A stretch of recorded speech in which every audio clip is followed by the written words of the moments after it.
বন্ধুরা, চিকেন কষা দিয়ে খাবো রুটি। তোমরা কে কে খেতে ভালোবাসো চিকেন কষা অবশ্যই জানিও।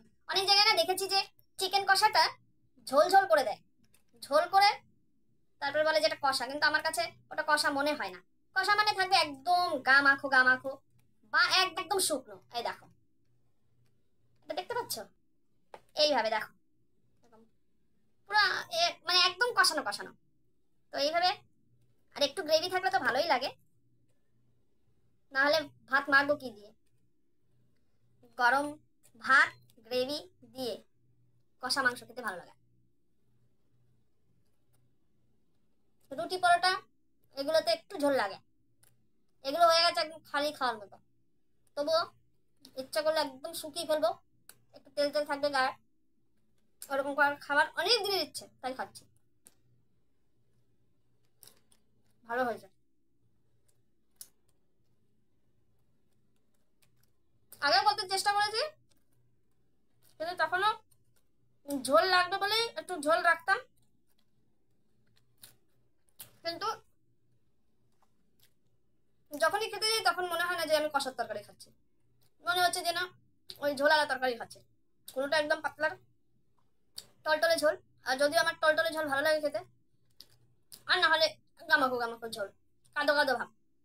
কোনোটাই রাখিনি আজকে, ঝোল একদমই রাখিনি, পুরোটা শুকিয়ে ফেলেছে।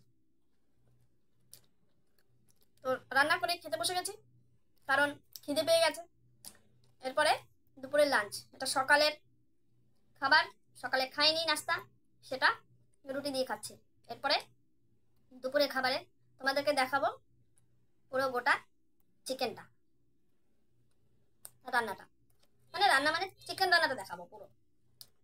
এখন তো অল্প একটু নিয়ে এসছি, কি ভালো লাগছে খেতে। আমাদের কারোরই চিকেন খাওয়া তেমন ভালো লাগে না, মেয়ে ফ্রাইড চিকেন ছাড়া খায় না। এগুলো পড়ে থাকলে ফেলে দেবো, আমারই খেতে হয়, আমিও না হলে ফ্লেশ খাই না, জোর করে খেতে হয়। মেয়ের বাবার এই চিকেনটা ভালো লাগে, এটা থাকলে খেতে পারে।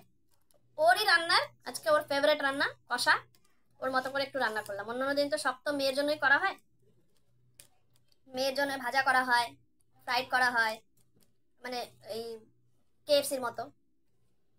কিন্তু আজকে আর ওর জন্য কিছুই করিনি, আজকে ওর বাবার জন্য করেছি। কি ভালো লাগছে। আর এইভাবে রান্না করলে না, যে গোটা ফ্লেশটা সেটা খেতে পারি। উম, উম, একদম ছেড়ে গেছে। দেখো, দেখতে পাচ্ছ?